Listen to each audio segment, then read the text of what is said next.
നമസ്കാരം. ഐമീഡിയ ന്യൂസിലേക്ക് ഏവർക്കും സ്വാഗതം.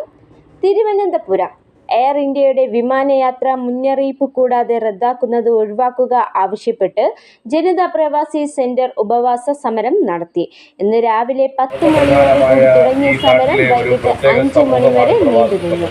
എയർ ഇന്ത്യ കേരളത്തിൽ നിന്നുള്ള സർവീസുകൾ അനിശ്ചിതമായി വൈകുന്നതും അപ്രത്യക്ഷമായി റദ്ദു ചെയ്യുന്നതിനെതിരെയാണ് ഉപവാസ സമരം.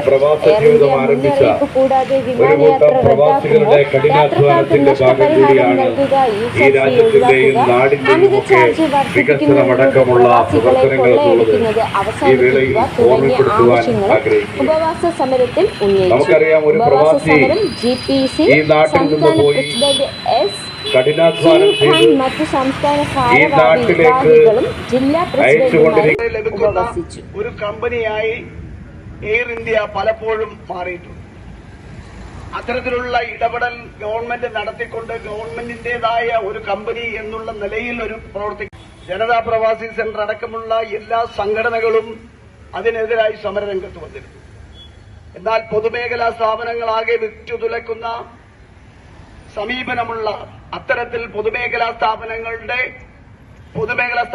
വിൽക്കുന്നതിലൂടെ 62 അത്തരത്തിൽ പൊതുമേഖലാ സ്ഥാപനമായി മാറുമ്പോൾ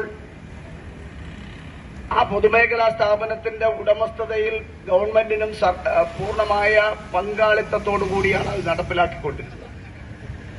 അതുകൊണ്ട് തന്നെ എല്ലാ കാലത്തും വിമാന സർവീസുകളുടെ സ്വകാര്യ